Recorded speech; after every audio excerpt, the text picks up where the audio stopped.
are certain levels of authority that no matter how anointed you are, you can't command. God knows why he did it that way. No matter how powerful you are, there are certain things you can never move by yourself. So that there will be the principle of interdependence. It is in our oneness that we exercise absolute authority in this kingdom. Again, I say unto you that if two of you shall agree on earth as touching anything that you shall ask, it shall be done for them of my Father which is in heaven. It said in verse 20, for wherever 2 or 3 are gathered together in my name, they said, there I am in the midst of them. So Jesus mandated that we come together from time to time. And this coming together, apart from shaping our character, it has the potential for releasing powers that we cannot handle as individuals. If you study Acts chapter 12, the Bible said Herod stretched forth his hand and slew James, the brother of John. When he saw that he pleased the Jews, he went for Peter and imprisoned him. So we are not saying something happened to church member. You are calling the lead apostle himself has been in prison. So who is more anointed than him? They threw Peter to prison. That was when the church understood that there are certain powers that come from corporate ranking. What did they do? The Bible said, and they gathered together. Go to verse 4. And when they had apprehended him, they put him in prison and delivered him to 4 quadrillion. That's 16 soldiers to keep him, intending that after Easter they might bring him forth to kill him as well, just the way James was killed. Next verse, it said, Peter therefore was kept in prison. Nobody could do anything.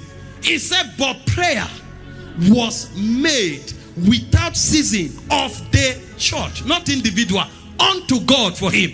The church had to, when the church is praying, is different from praying prayer. An individual can pray prayer, but when the church is praying, they are making prayer. It is cooked. You know why? The prophet is releasing his utterance. The intercessor is releasing his utterance. The apostle is releasing. So different flavor gather together. And what is conjured, God does not just answer. Emissaries are deployed from heaven. That is why before God answered, the Bible said an angel came down. And the moment the angel landed, he said the foundation. Because this kind of prayer does not solve the problem. It goes to the foundation so that it will never happen again. The foundation of the prison was shaking. And the Bible said the chains fell on their own accord. This is not, you don't need to lay hands. Individuals lay hands. When church make prayer, things happen on their own accord. Chains fell off. And the angel tapped him. Wake up, put your sandals up, move. Peter thought he was dreaming. He showed up, all the soldiers were dead. He walked to the first door. The door opened on his own accord. When he came to the gate leading to the city, even the city can open if the church pray. The gate of the city open. See, this is why we need to pray. When we tell people that church needs to pray, they say, forget, it's religious fanaticism. We are bigots. You don't know. There are things that can't happen in government except as we pray. There are things that cannot come into a territory except as we pray. Every city has a gate. It is the making of prayer that opens the gate to the city. The gate opened. It was after Peter got into liberty that he discovered he was not dreaming. All of this is gathering together. Gathering together. Why do you think witches don't joke with their gathering? They know the powers that are emitted when men gather. So gathering provokes authority, and then gathering affords us the privilege to be shaped. When you are alone loving God in your room, malice won't come. You won't know you have pride. You won't know you have intolerance, impatience, until you come to church. And then the person who is the head of the unit is supposed to be your nephew, and he doesn't know how to talk. And then he addresses you carelessly. And you now ask yourself, come on, if this boy is in my house, I will be his uncle. Are you crazy? Do you know who I am? You will want to slap him. You will want to kick him. Sometimes you even come. The person coordinating the group is an illiterate. If you were to interview him, his gate man position you will give him.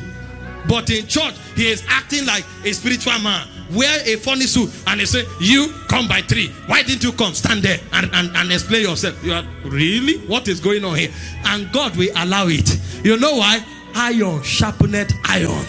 If you, that part of you will not have been touched if you were in your closet.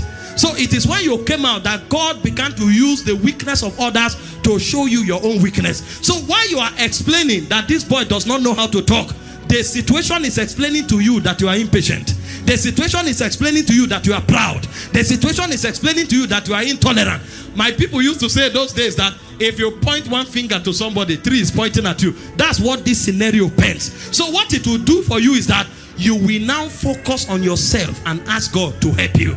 So there are levels of transformation that you will never have except as you embrace the fellowship of the saints. This is why we can't coexist except as there is patience, except as there is forbearance, except as there is tolerance, except as there is understanding. And as we begin to master this fellowship, we will now migrate from gathering together. We will now come into one accord. Luke 24:49, gather together. Acts 1:14, they were in one accord. One accord now is not the building that keeps you together. Gather together requires a building to be together. But one accord is fellowship without wars. At this point, our minds have become one.